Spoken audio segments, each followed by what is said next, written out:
SM Store, amanah dalam muamalah. Assalamualaikum warahmatullahi wabarakatuh.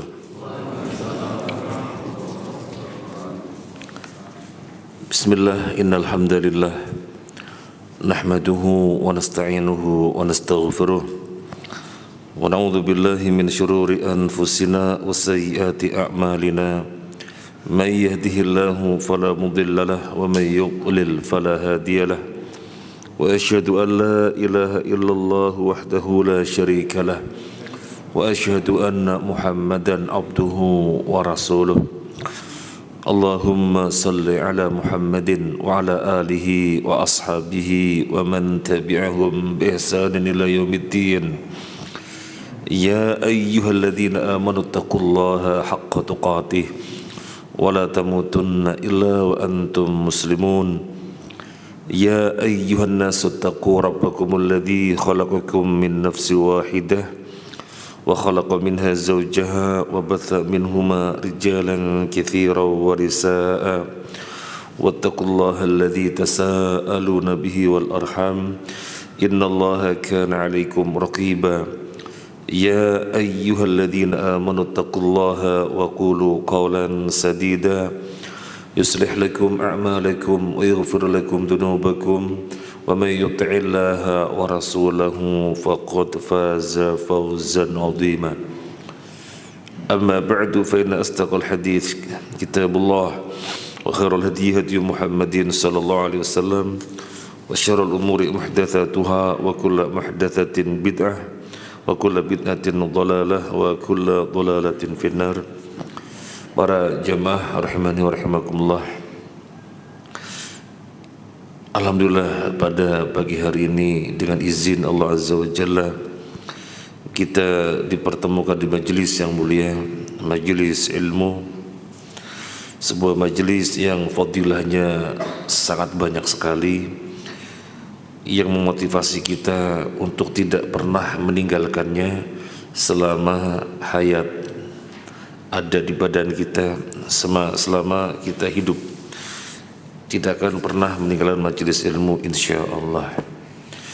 Kajian kita Bulughul Maram yang ditulis oleh Al-Hafidz Ibnu Hajar Al-Asqalani rahimallah wa ghafara lahu wa lana wa liwalidina wa li asatidina wa li masyayikhina wali jami'il muslimin wal muslimat amin ya rabbal alamin.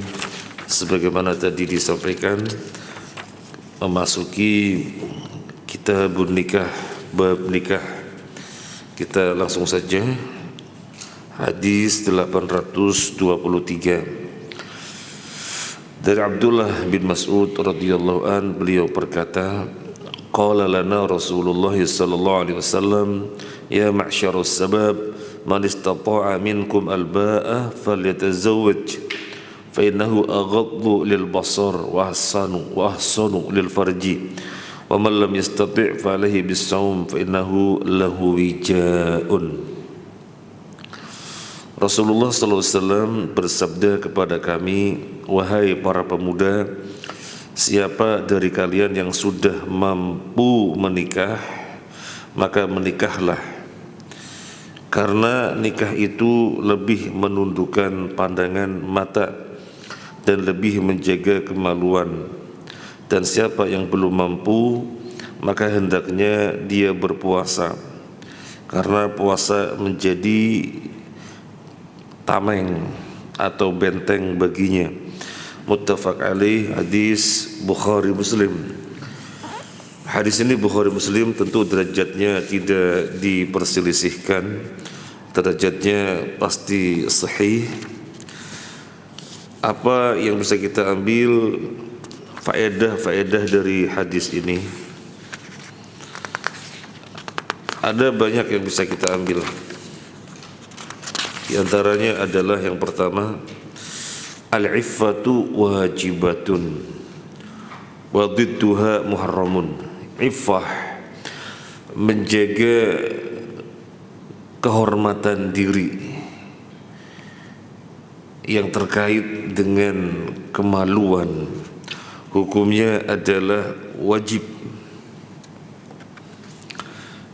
berarti kebalikannya hukumnya haram. Tidak menjaga diri, tidak menjaga kehormatan diri, hukumnya haram.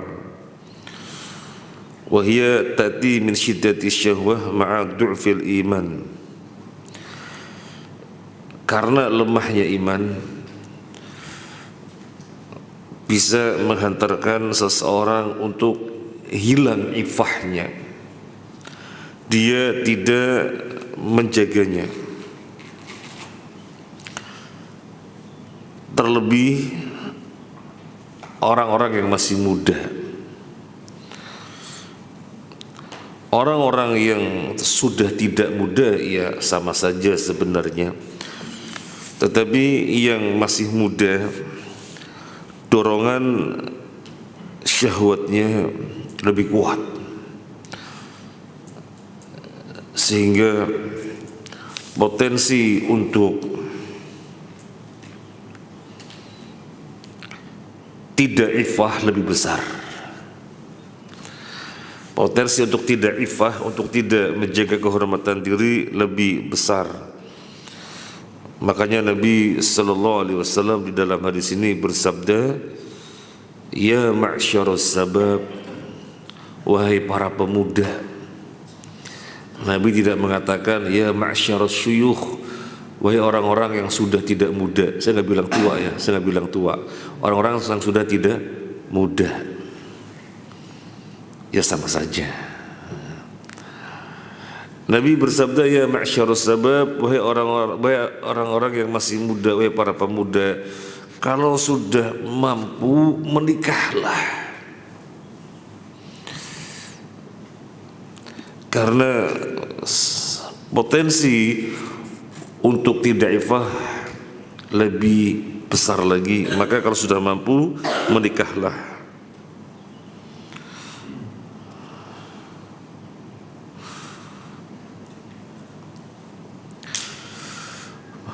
Kemudian bagaimana kalau tidak mampu? Wa man lam yastati' fa 'alaihi bisawm. Kalau tidak mampu berpuasa, fa inna lahu ajra wa yakiyani al-wuqufil ma'siyah. Dengan berpuasa seseorang mendapatkan pahala dan bisa terjaga dari maksiat. Bagaimana bisa terjaga? Haitsu yakma'u syahwatal jima' wa yud'ifaha. Dengan berpuasa syahwat menjadi bisa ditekan, sehingga gelora gejolak yang meluap-luap bisa diredam. Maka Nabi sallallahu alaihi wasallam di sini sebutkan puasa itu benteng. Sehingga kita katakan kepada para pemuda, segera. Belum mampu, puasa. Jadi poin yang pertama ini intinya menjaga ifah adalah wajib, sampai Nabi mengatakan siapa yang mampu bersegera. Kemudian disebutkannya syabab, para pemuda, karena secara kondisi potensi untuk tidak ifahnya lebih besar. Ini yang pertama. Kemudian apa yang dimaksud dengan barang siapa yang sudah mampu maka menikahlah? Qala Syekhul Islam, istita'atun nikah ya al-qudrah alal ma'unah. Yang dimaksud mampu itu kalau sudah bisa membiayai. Yang dimaksud mampu kalau sudah bisa membiayai.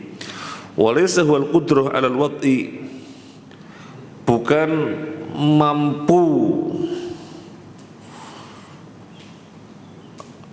Kita mengatakannya bagaimana? Dengan bahasa yang bagaimana? Agak susah kita memilih bahasa. Ini kata Syekhul Islam Ibnu Taimiyah, mampu membiayai, bukan mampu kejantanannya. Nah, ini bahasa yang paling halus sudah ya. Bukan mampu kejantanannya. Ini kata Syekhul Islam Ibnu Taimiyah.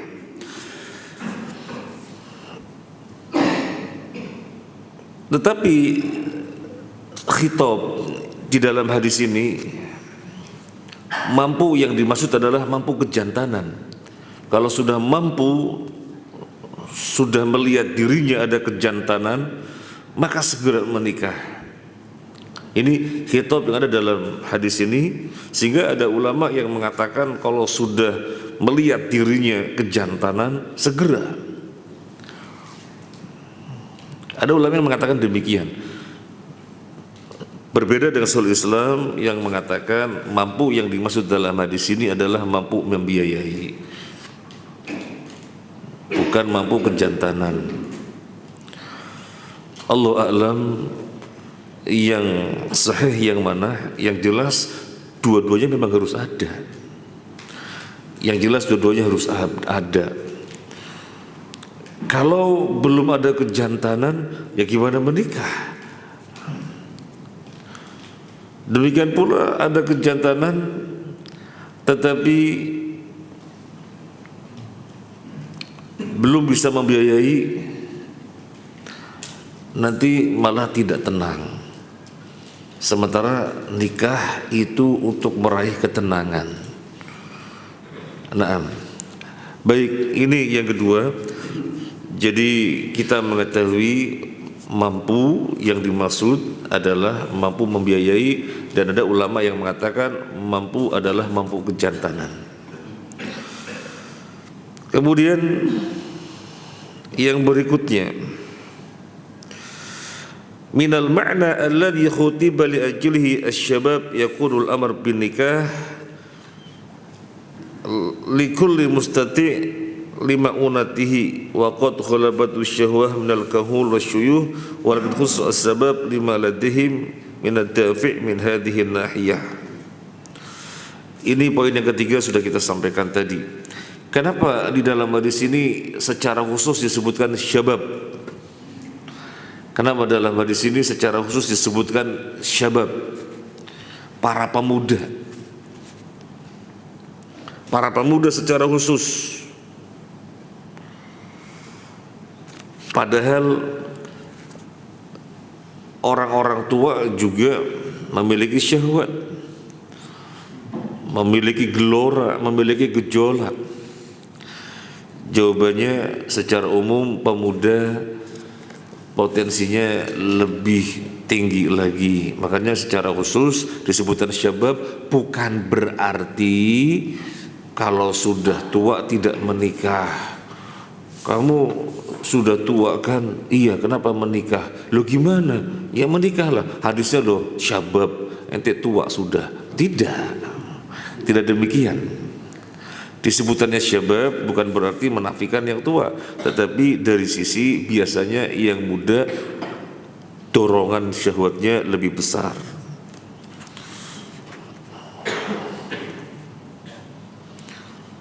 Kemudian yang berikutnya, at-ta'lil bi annahu aghaddu lil basar wa ahsanu lil farji dalilun ala wujubi ghaddil basar wa ihsanil farji wa tahrimi an-nadhr wa adami ihsanil farji. Kita lihat di dalam hadis ini, ketika Nabi mengatakan wahai para pemuda segera menikah, Nabi sebutkan menikah itu lebih menjaga diri dari pandangan. Menikah itu lebih menjaga diri dari terkait kemaluan. Berarti alasan menikah disebutkan secara khusus lebih bisa menjaga pandangan, lebih bisa menjaga kemaluan, menunjukkan menjaga pandangan hukumnya wajib, menjaga kemaluan hukumnya wajib.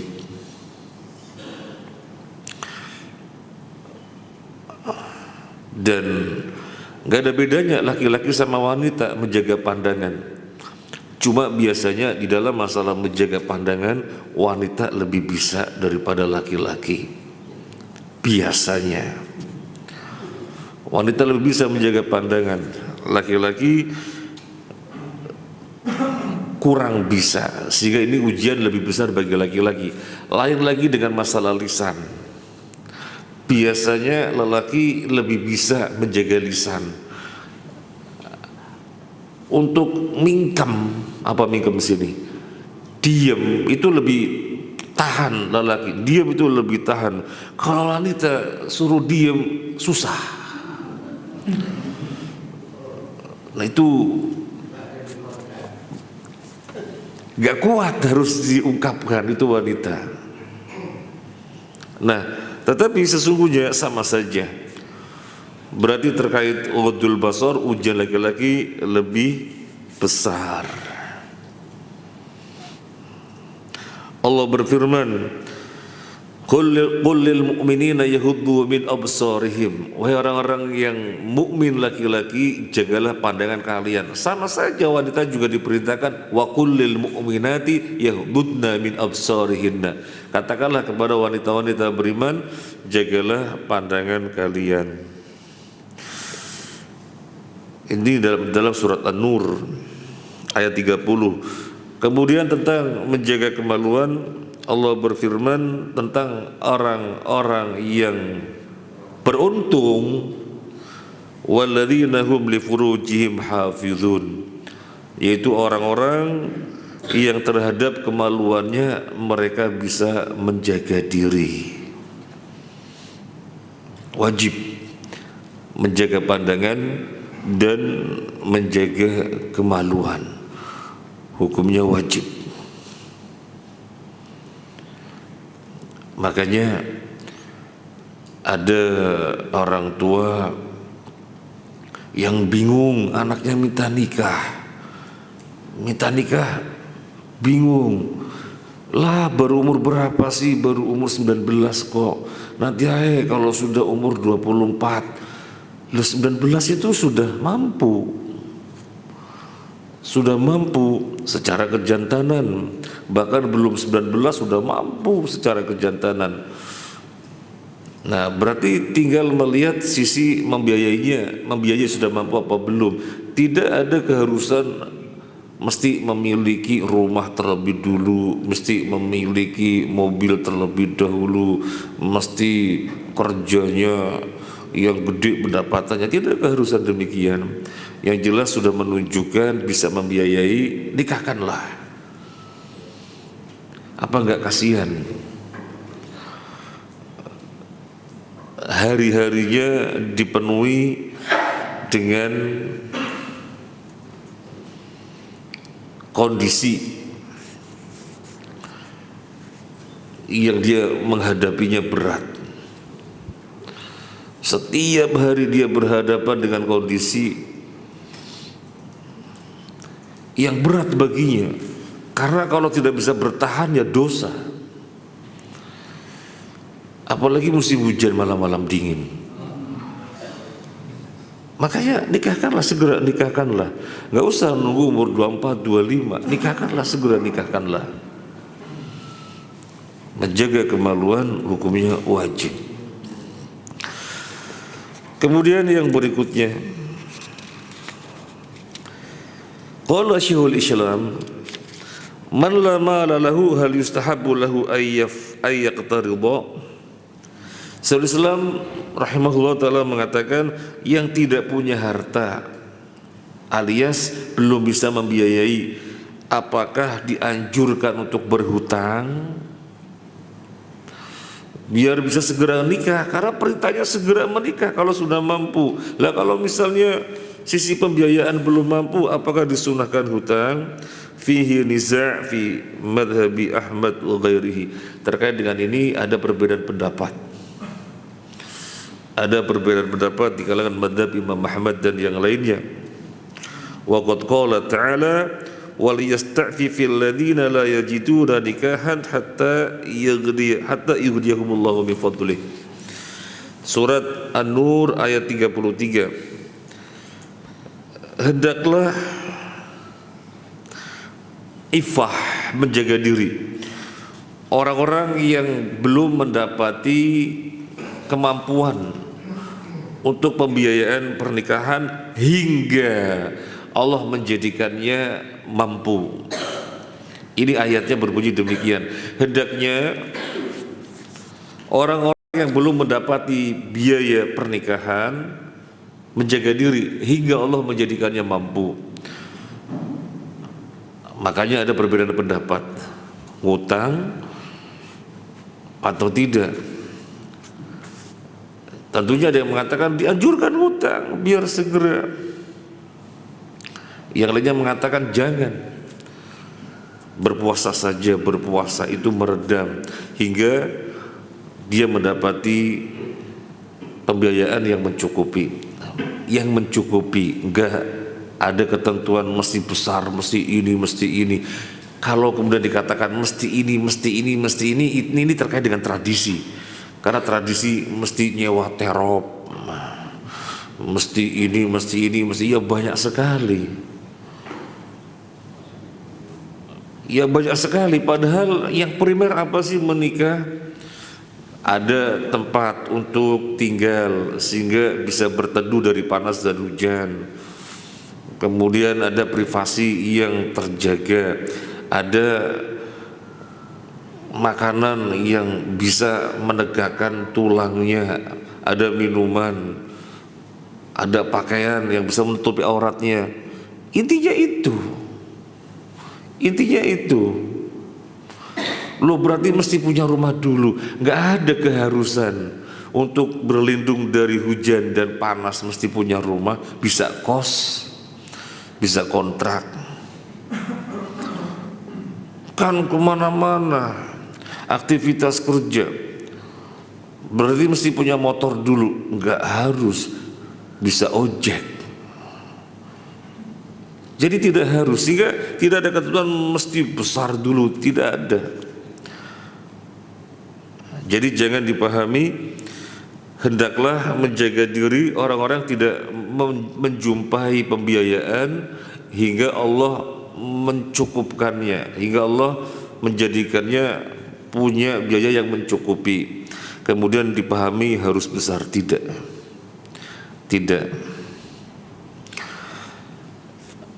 Nikah sesuai dengan tuntunan syariat, ada wali, ada saksi, ada mahar, kemudian diumumkan, tetangga, saudara tahu, selesai. Intinya adalah itu. Nah, kira-kira kalau bapak-bapak, ibu-ibu cenderung kepada pendapat yang mana? Mesti utang dulu, apa puasa-puasa terus? Terlepas dari perbedaan pendapat ulama, Pak Yasin memilih ngutang dengan kadar yang kiranya dimampu untuk nanti mengembalikan. Uangnya kurang untuk memenuhi kebutuhan primer, kebutuhan yang utama, ya utang sebatas itu. Dan itu ada dalam kemampuan untuk mengembalikannya. Karena kalau menunggu sampai mampu dengan semestinya, biaya dengan semestinya, dan terus puasa, kalau kemudian berkepanjangan, tertekan terus. Kasihan, tertekan. Nah, makanya kembali kepada orang tua, anaknya meminta nikah, lihat memungkinkan, nikahkan.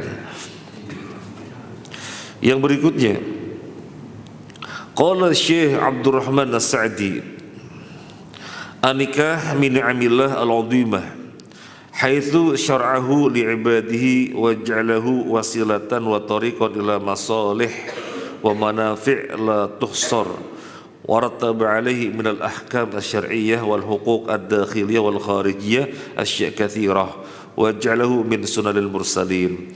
Nikah adalah kenikmatan yang sangat agung yang Allah berikan kepada hambanya, dan Allah menjadikannya sebagai jalan, sebagai wasilah untuk meraih kemaslahatan, manfaat yang gak ada batasnya, banyak sekali dengan menikah, keuntungannya, manfaatnya.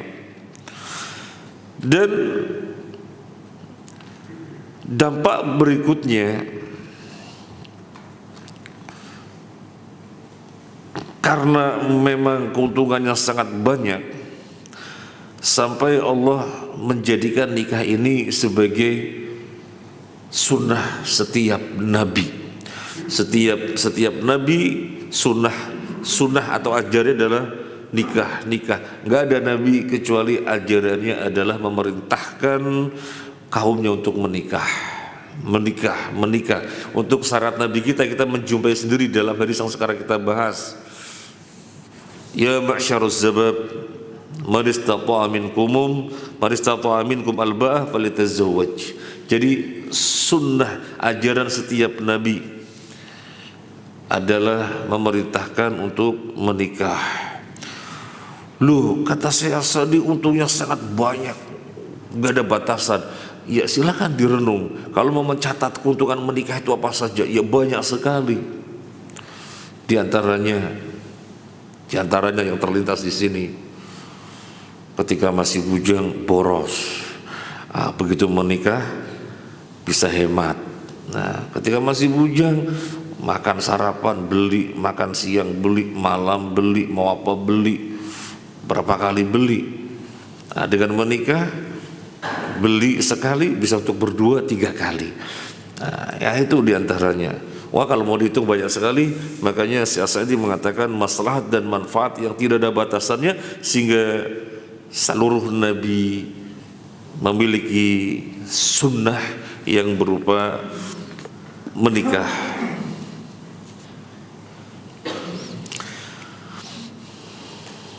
Wa qala al-Ustaz Tabarah, azwaj fil Islam yakhtalifu 'anil qawanin al-wad'iyyah allati tajarradahu min as-sifah ad-diniyah.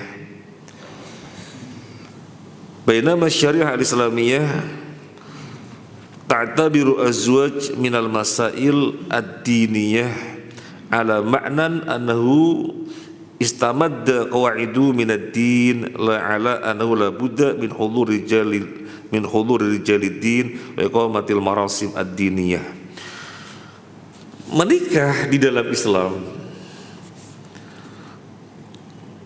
berbeda dari undang-undang bikinan manusia yang mereka memandang menikah sebatas ada orang hadir, kemudian pesta, dan selebihnya makan-makan sudah. Tidak. Menikah di dalam Islam dinyatakan sebagai bagian dari syariat, artinya ketentuan-ketentuannya mesti diperhatikan, karena ini perkara menghalalkan yang sebelumnya diharamkan.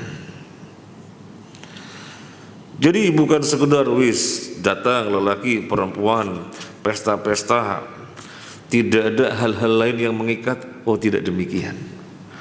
Jadi pernikahan di dalam Islam banyak hal yang melingkupinya, karena dia bagian dari syariat yang Allah atur sedemikian rupa. Sampai Islam menyebut suami dengan sebutan apa dan menyebut istri dengan sebutan apa. Lelaki atau suami disebut dengan mukmin, istri disebut dengan mukminah. La yafraq mu'minun mu'minatan in kariha minha syai'an radiya minha akhar, atau kama qala Nabi. Janganlah seorang mukmin menjelek-jelekan mukminah. Kalau dia menjumpai sesuatu yang tidak suka pada mukminah tersebut, maka niscaya dia menjumpai perkara-perkara lain yang sangat banyak yang dia sukai. Suami disebut mukmin, istri disebut mukminah, karena ikatan keduanya adalah ikatan keimanan. Jadi jangan main-main. Jadi bukan sekedar ada laki ada perempuan dipertemukan kemudian pesta-pesta selesai, enggak, banyak hal yang mengikatnya. Ini pernikahan di dalam Islam. Kemudian yang berikutnya, wa fihi rahmatullahi ta'ala bi khalqihi wa inayatihi bihim bi ibadihim an kulli syarrin wa mahdhurin wa law idza harrama alaihim syai'an fataha lahum baban mubahan yughrihim wa yakfihim anhu. Dari hadis ini menunjukkan rahmatnya Allah yang besar kepada manusia, di mana Allah menghindarkan manusia dari setiap perkara yang membahayakannya. Ketika Allah mengharamkan sesuatu di mana itu membahayakan, maka Allah membuka pintu yang lainnya yang merupakan solusi. Jangan umbar kemaluan, oh dilarang. Menikah, nah, buka pintu yang merupakan solusinya. Ini Islam. Ketika syariat melarang sesuatu, pasti di situ mudarat, pasti di situ ada hal yang merupakan kerusakan, maka dilarang. Tetapi tidak serta-merta dilarang selesai, enggak.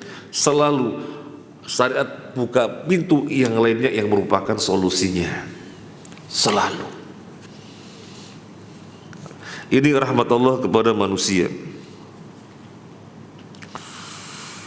Kemudian yang berikutnya ada faedah, innahu yanbahi lil wa'idh wal mursyid wal khatib wa kulli da'iyatin ayyujiha al mukhatabin ila al hal allati tanfa'uhum wa tunasibu hala wad'ihim alladhi hum fihi. Seyogianya para sesepuh,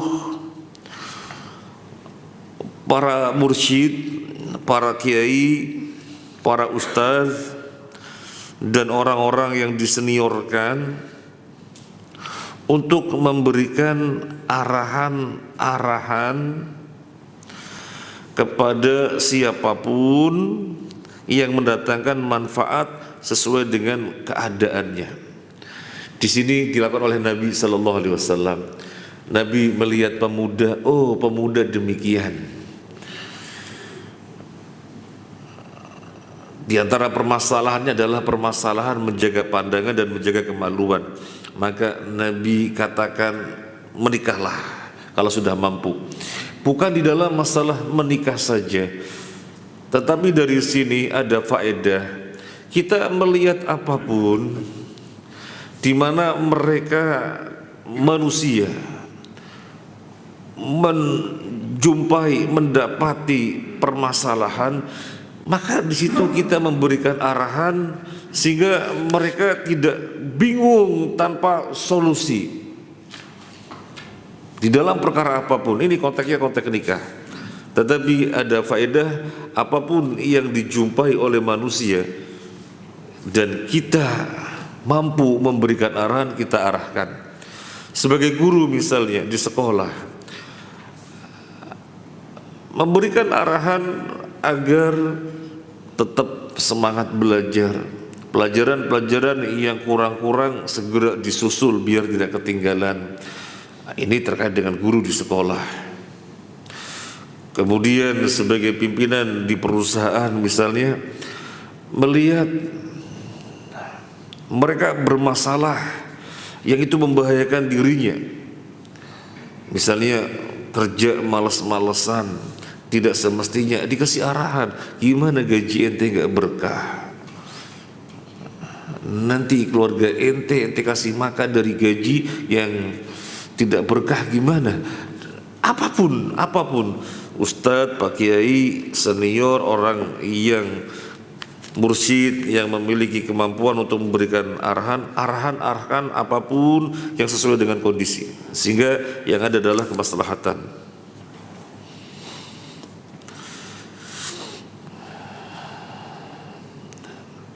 Kalau yang misalnya baru saja,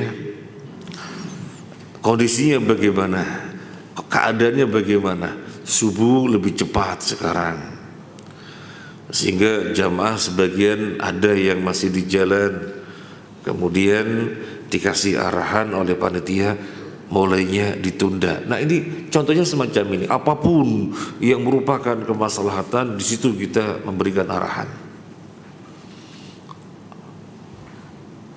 Karena ini merupakan konsep agama, watawasau bil haqqi, saling berwasiat di dalam hak. Yang berikutnya, wa fihi dar'ul mafasid biqadril mustata' wa bima yumkinu waqfuha bihi fa innahu sallallahu alaihi wasallam haddahum ala azwaj wa man lam yajid dallahu ala tariqin ukhra. Pada hadis ini ada faedah mengantisipasi kerusakan sekuat tenaga atau semampu yang dibisa, sebisa yang dimampu. Darul mafasid, mengantisipasi kerusakan. Ini pemuda kondisinya demikian. Kalau tidak diantisipasi, artinya kita tidak mau tahu menau terkait dengan pemuda bagaimana, wah bisa buradul. Makanya Nabi Sallallahu Alaihi Wasallam mengetahui ihwal pada pemuda, maka Nabi mengantisipasi agar tidak sampai terjadi kerusakan. Yang sudah mampu segera menikah, yang sudah mampu segera menikah, karena Nabi tahu ihwal mereka. Ini menunjukkan kita harus mengetahui ihwal biar bisa mengantisipasi kerusakan atau agar jangan sampai terjadi kerusakan. Kita punya anak laki, punya anak perempuan. Anak laki-laki saya kok begini. Oh, saya sudah tahu ini antisipasinya mesti begini. Anak perempuan saya kok begini dan begini. Oh, saya sudah tahu antisipasinya mesti begini. Jadi bisa mengantisipasi kalau kita mengetahui wawasannya. Tidak mungkin kita melakukan antisipasi kalau kita tidak ada wawasannya. Tidak mungkin. Yang namanya mengantisipasi kalau tahu wawasan. Misalnya tentang bangunan ahlinya, orang sipil atau orang arsitek. Ini mesti begini, kalau tidak begini bisa fatal. Ini mesti begitu, kalau tidak begitu bisa fatal. Karena ada wawasannya, maka bisa mengantisipasi. Ini poin ngajari kita, memerintahkan kita agar berwawasan, sehingga bisa mengantisipasi kerusakan. Nabi tahu ihwal pemuda. Oh, pemuda demikian, menikah yang sudah mampu, karena Nabi mengetahui ihwal mereka.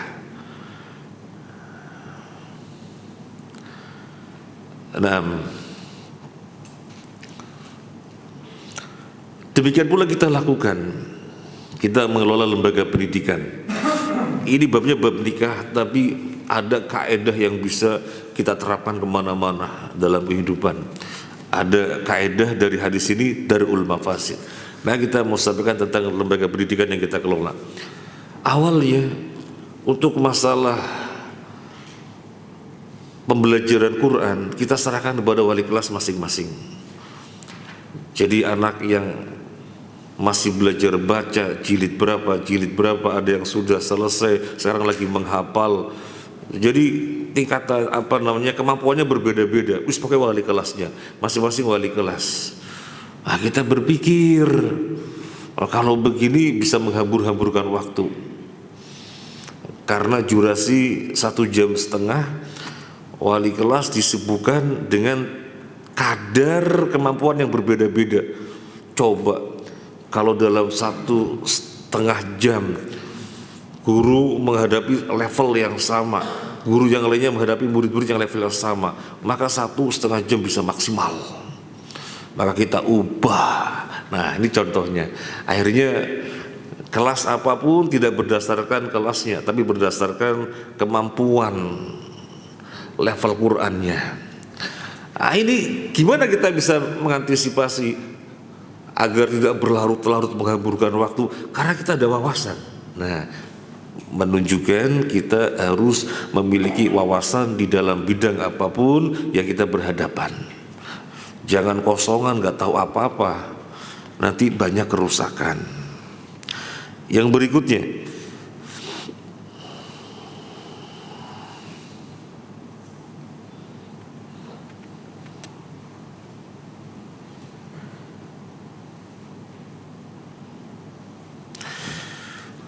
nikah ini diperintahkan. Hukum aslinya sunnah apa wajib? Nah, ini pembahasan.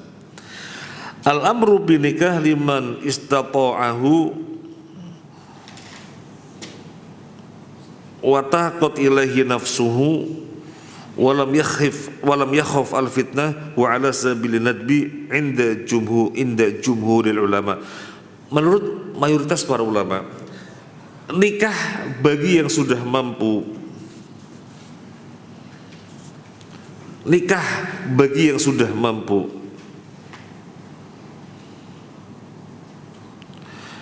ini menurut ulama adalah sunnah, bukan wajib. Fankihu ma taba lakum minan nisa'i mathna wa thulatha wa ruba' fa in khiftum alla ta'dilu fawahidatan aw ma malakat aymanukum. Ini dalil yang dibawakan oleh jumhur ulama bahwasanya orang yang sudah mampu menikahlah. Nah, perintah menikahlah di situ bukan wajib, hukumnya sunnah. Karena ayatnya berbunyi, nikahilah wanita yang baik-baik 2 atau 3 atau 4. Kalau tidak mampu adil maka 1 saja atau dengan budak yang dimilikinya. Falokana nikah wajiban lama khayarahu baina nikah wa tasarri. Kalau nikah bagi yang sudah mampu hukumnya wajib, maka nggak ada pilihan seperti ini. Nggak ada pilihan seperti ini. Nikah 1, 2 atau 3 atau 4. Atau kalau nggak mampu ya sama budak. Kalau sama budak bukan menikah. Kalau sama budak bukan menikah. Jadi budaknya sendiri halal digauli sebagaimana istrinya. Nah, kalau hukumnya wajib, maka tidak ada pilihan seperti ini. Mampu menikah dan gak ada pilihan. Sehingga ulama mengatakan hukumnya sunnah. Wa mimman aujabahu Daud al-Zahiri wa riwayatun anil Imam Ahmad lil amri bihi huna. Ulama yang mengatakan wajib hukumnya bagi yang sudah mampu adalah Abu Daud al-Zahiri dan ada riwayat Imam Ahmad. Kenapa dikatakan wajib? Karena redaksinya dengan perintah. Memang kembali kepada ilmu usul, al-aslu fil amri lil wujub. Hukum asal dari perintah menunjukkan wajib. Jadi riwayat Imam Ahmad mengatakan wajib bagi yang sudah mampu karena redaksi ayatnya dengan perintah atau redaksi nasnya dengan perintah. Terlepas hukumnya wajib atau sunnah bagi yang sudah mampu, yang jelas tidak mungkin manusia tidak menikah. Yang dimaksud di sini adalah kalau sudah mampu segera, karena hukumnya wajib. Nah, kalau sudah mampu segera, karena hukumnya wajib. Tadi yang pengertian mampu apa? Pengertian mampu ada 2 macam. Mampu kejantanan dan mampu membiayai. Mampu kejantanan atau bukan dan mampu kejantanan atau mampu membiayai, karena ulama terjadi perbedaan pendapat. Tapi yang jelas mesti dua-duanya. Kemudian sekarang kita memasuki hadis yang kedua, hadis 824. Dari Anas bin Malik, anna Nabiy sallallahu alaihi wasallam hamidallaha wa athna alaihi wa qala lakinni ana usalli wa anam wa asumu wa uftir wa tazawwajun nisa faman raghiba an sunnati falaysa minni. Bahwasanya Nabi sallallahu alaihi wasallam memuji dan menyanjung Allah, lalu beliau bersabda, akan tetapi aku melakukan sholat dan tidur, berpuasa dan berbuka, serta menikahi wanita. Maka siapa yang benci kepada sunnahku, maka dia bukan termasuk golonganku.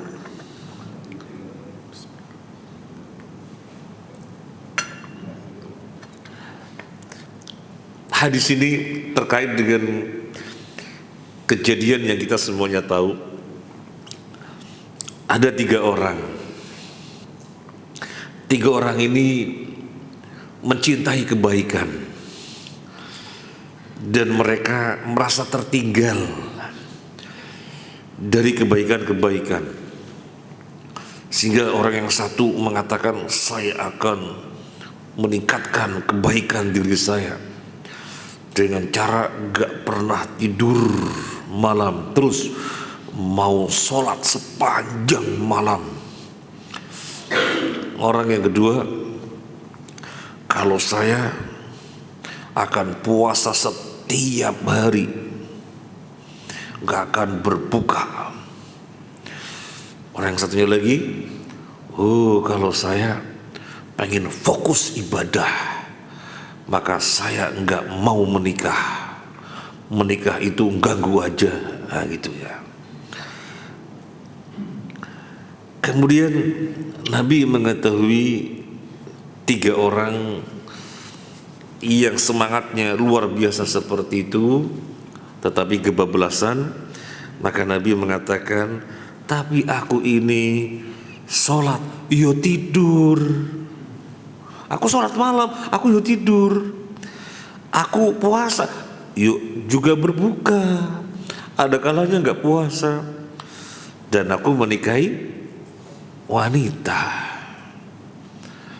Kemudian Nabi mengatakan, barang siapa yang membenci sunnahku, dia tidak termasuk golonganku. Jadi hadis ini terkait dengan kisah yang demikian, terkait dengan 3 orang yang melampaui batas. Baik, apa yang bisa kita ambil dari hadis ini? Yang pertama,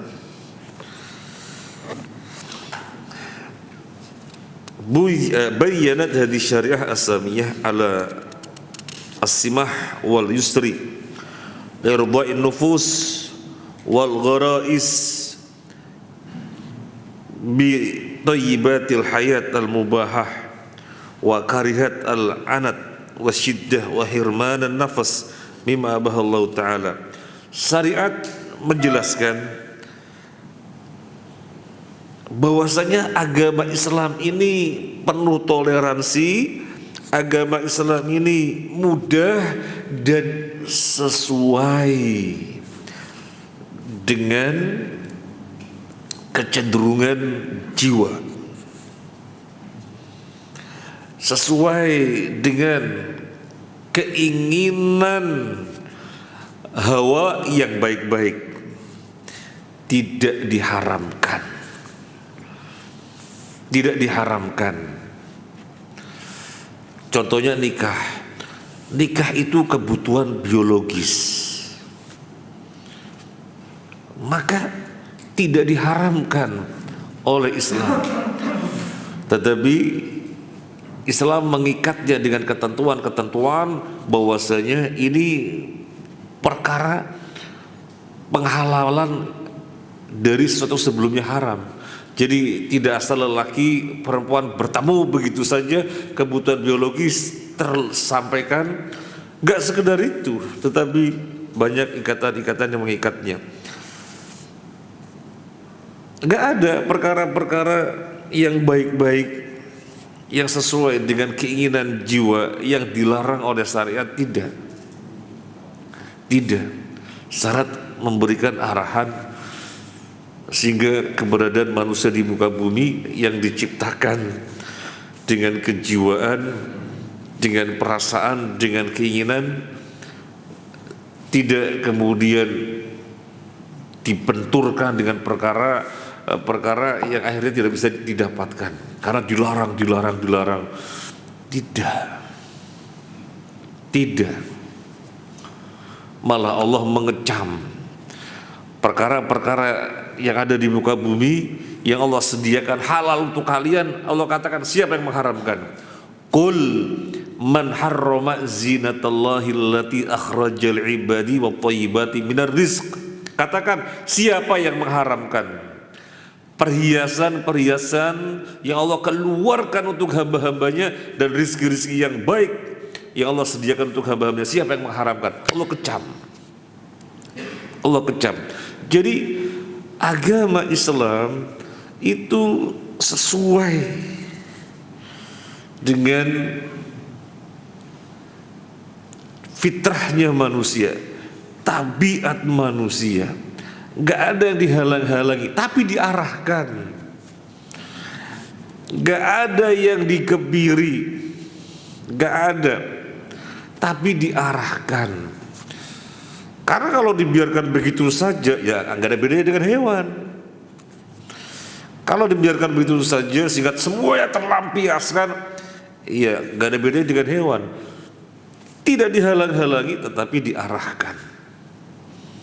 Maka jangan sampai diharamkan. Ini halal, jangan sampai diharamkan. Dan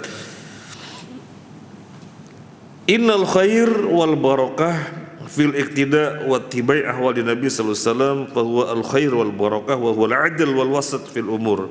Kebaikan dan keberkahan itu kita mengikuti Nabi di dalam segala keadaannya, di dalam segala ihwal beliau. Itu kebaikan dan keberkahan. Nabi menikah kok kita tidak menikah, maka itu gak berkah. Nabi menikah kok kita gak menikah, gak berkah. Sampai Nabi mengatakan, man raghiba an sunnati falaysa minni. Barang siapa yang tidak menikah, maka tidak termasuk, dia tidak termasuk golonganku.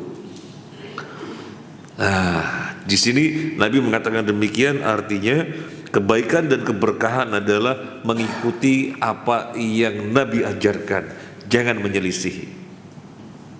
Dan bukan masalah menikah saja, pokoknya apa yang Nabi tuntunkan, apa yang Nabi ajarkan, kita ittiba. Di situ kebaikan dan keberkahan. Kalau kita menyelisihinya, maka yang terjadi sebaliknya keburukan dan tidak adanya berkah. Berarti kalau Nabi poligami, ya diikutin. Nah kan begitu.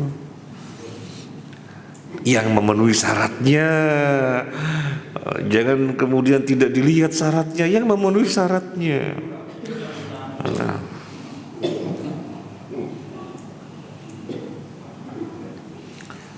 Kemudian yang berikutnya,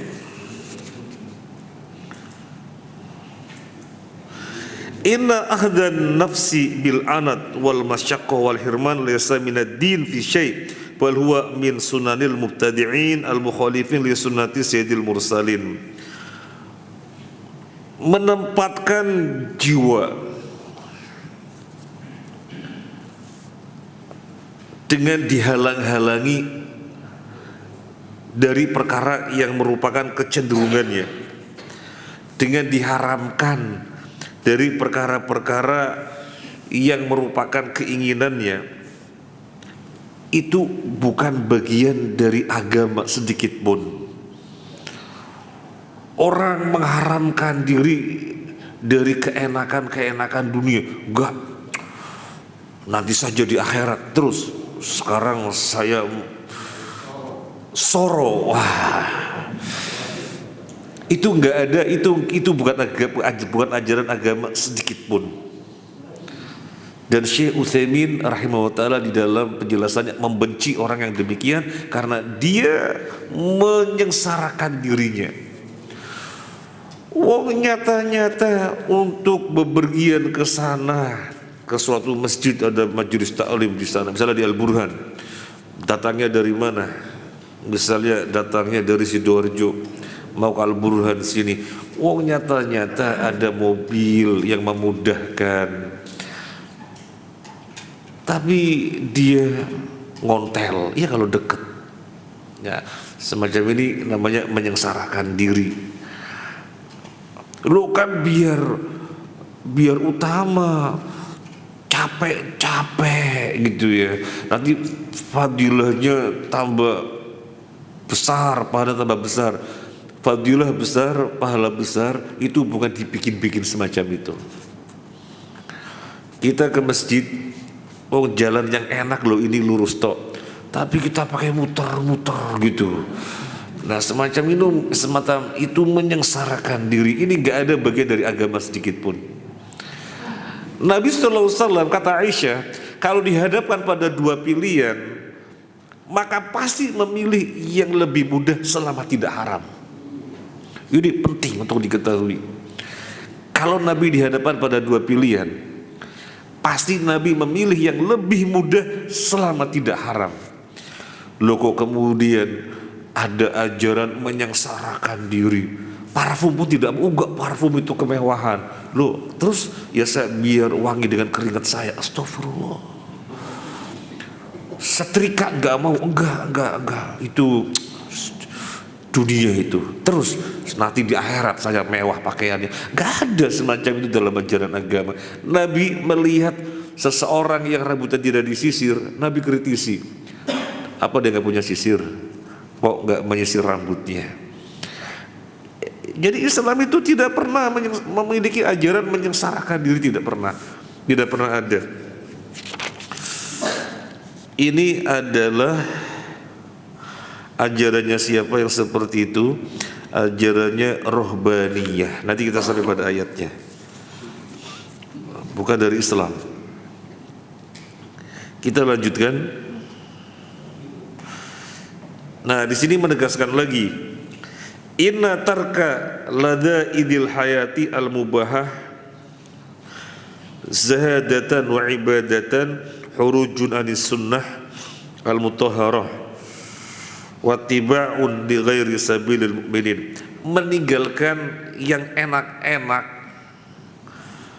di kehidupan ini yang padahal itu diperbolehkan dengan alasan zuhud dan dengan alasan ibadah, justru itu keluar dari sunnah Nabi. Zuhud, padahal kata dokter dia protein nabatinya, protein hewaninya harus diperbanyak. Enggak, saya zuhud terus, nggak mau ngikuti dokter. Loh, zuhud katanya. Dan dia merasa dengan cara ini dia beribadah kepada Allah, ibadah berupa zuhud. Justru itu bukan tuntunan di dalam Islam. Kemudian yang berikutnya, fi mithli hadzal hadis asy-syarif bayanun anna al-Islam laisa dina rahbaniyatin wa hirman wa inma huwa din alladzi jal islah li islahid din wad dunya wa nahu a'ta kulli haqqin haqqahu falillahi ta'ala haqquhu minal ibadah walil badan haqquhu min thayyibatil hayat walil nafsi haqquha minar raha.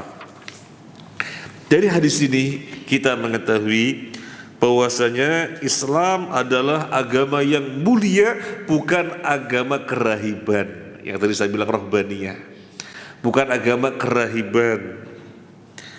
Agama yang menyengsarakan diri, yang mengucilkan diri di gua-gua, yang mereka bilang ajaran sufi gitu ya. Bukan dari Islam itu. Bajunya kumel, rambutnya cakar-cakar, yang penting fokus ibadah. Ngapain mikirin baju, ngapain mikirin makanan yang enak, padahal lo makanan itu enak-enak, ada opor, ada sate, ada gulai. Gak, sing penting fokus ibadah. Padahal semuanya itu dihalalkan. Maka semacam ini bukan bagian dari agama sedikit pun. Itu namanya rohbaniyah. Rohbaniyah itu dari mana aslinya? Rohbaniyah itu aslinya dari Nasrani. Rohbaniyah aslinya dari Nasrani. 2 menit. Baik. Waktunya sudah ini, masih banyak yang perlu kita bacakan tapi sudah habis.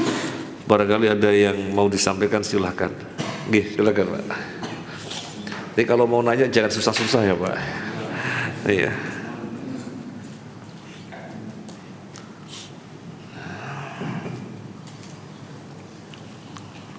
Assalamualaikum warahmatullahi wabarakatuh. Waalaikumsalam warahmatullahi wabarakatuh.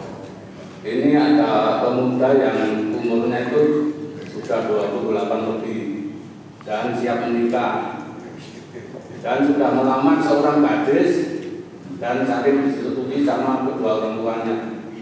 Tapi dengan jenjang waktu, terus gadis itu menolak dan membagikan maharnya kepada sang suami yang kepada pemuda tadi. Bagaimana hukumnya ini? Terima kasih. Wassalamualaikum warahmatullahi wabarakatuh. Waalaikumsalam warahmatullahi wabarakatuh. Ada pemuda 28 tahun, bener, 28 tahun kan pemuda gitu ya, kalau 82 bukan pemuda ya. Pemuda umur 28 tahun melamar gadis dan sudah menikah, belum menikah, kemudian terjadi penolakan. Hukumnya bagaimana? Boleh, jangankan belum terjadi pernikahan, kalau sudah terjadi pernikahan pun ada perkara-perkara yang dipandang nantinya tidak harmonis sehingga kemudian dikatakan jalannya buntu, boleh terjadi perceraian. Karena jangan sampai dua insan, laki dan perempuan, menjalani kehidupan bersama kemudian dengan tidak kecocokan hati, itu jangan sampai. Maka ketika sudah terjadi pernikahan saja boleh adanya perceraian, apalagi ini belum terjadi perceraian, baru melamar. Kemudian misalnya si laki-laki, tapi kan aku sangat cintrong banget gitu ya, sangat mencintainya, masa ditolak? Ya sisi Anda sangat mencintainya, tapi akhwatnya ternyata tidak, mau masa dipaksakan? Ya gak mungkin lah. Pekan yang lalu kita mempertemukan dua insan, laki dan perempuan, tak tukar biodatanya. Silakan pelajari masing-masing. Ternyata salah satunya bilang enggak, ya sudah enggak, selesai. Ya selesai, jangan dipaksa gitu ya, jangan dipaksa. Nah, enggak apa-apa Pak. Nih, ada yang lainnya? Biasanya kalau masalah nikah ini, yang semangat nikah ini siapa nih? Kalau gak adanya berarti gak semangat.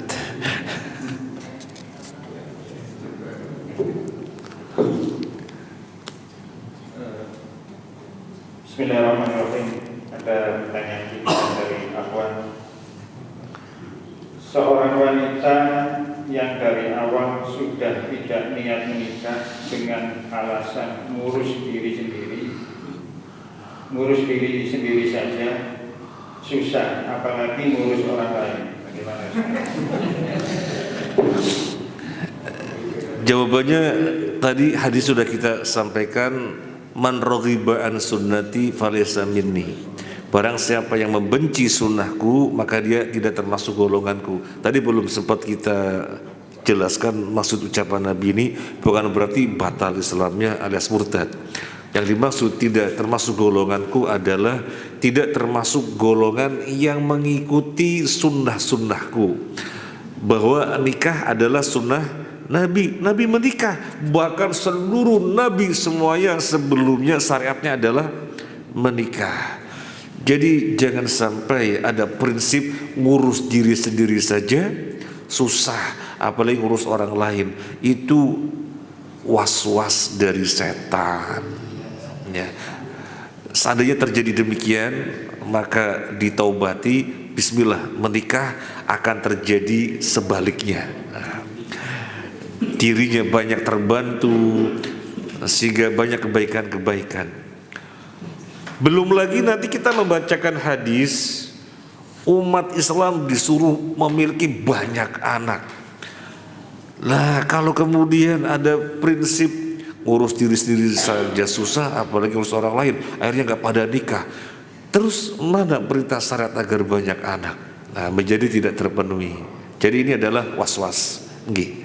Ada yang lainnya?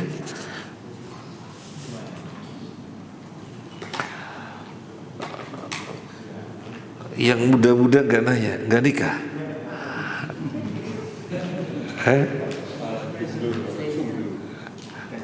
Sudah? Kalau sudah, saya mau ngasih pertanyaan, yang bisa jawab nanti dapat hadiah ya. Pertanyaannya yang pertama gampang, tapi angkat tangan, ibu-ibu yang bisa langsung menjawab ya. Ya ma'syarus sabab, man istata minkum alba'ah falyatazawwaj. Wahai para pemuda, barang siapa yang sudah mampu maka menikahlah. Apa maksud mampu? Siapa jawab? Ya, Bapak. Mampu secara ekonomi dan mampu secara keperkasaan. Masya Allah.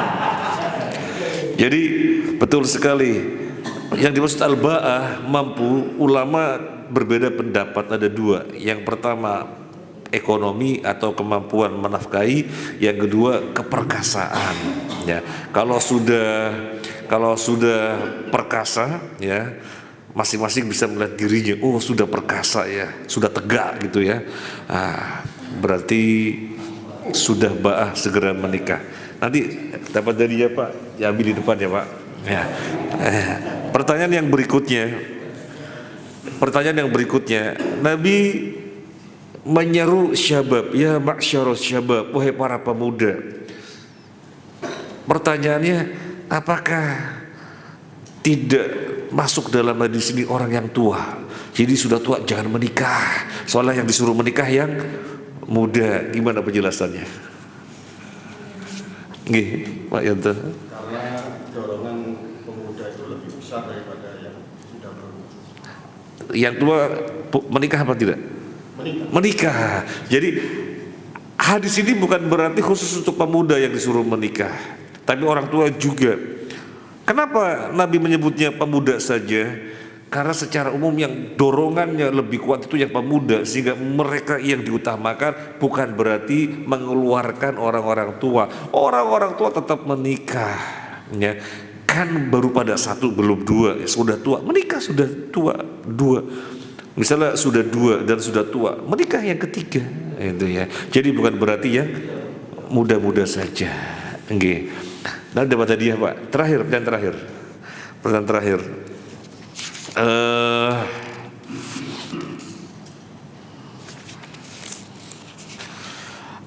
Apa yang dimaksud faman rohiba an sunnati falaysa minni? Barang siapa yang membenci sunnahku maka bukan dari golonganku. Apa berarti batal Islamnya? Nah, yaitu karena apa yang menjalankan perintah dari Nabi itu termasuk golongannya. faman rohiba an sunnati falaysa minni. Barang siapa yang tidak mengikuti sunnahku maka dia bukan golonganku. Apa berarti dia kafir karena tidak menikah? Terus maksudnya bagaimana?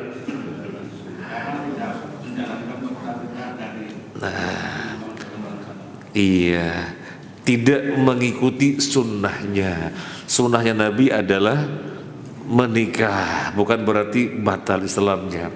Karena kalau tidak melihat penjelasan ulama, murni melihat bahasa, barang siapa yang benci sunnahku, dalam hal ini tidak menikah, maka dia bukan golonganku. Oh kafir dia gak menikah. Bukan ya, bukan demikian. Tetapi dia tidak menjalankan sunnah Nabi. Ini saja, terima kasih. Nanti ada 3 hadiah untuk 3 yang jawab. Yang namanya tadi berapa? Yang namanya 2 orang ya. Ya, berarti ada 5 hadiah. Jazakallahu khairan. Subhanakallahumma wa bihamdika asyhadu an la ilaha illa anta astaghfiruka wa atubu ilaik. Assalamualaikum warahmatullahi wabarakatuh.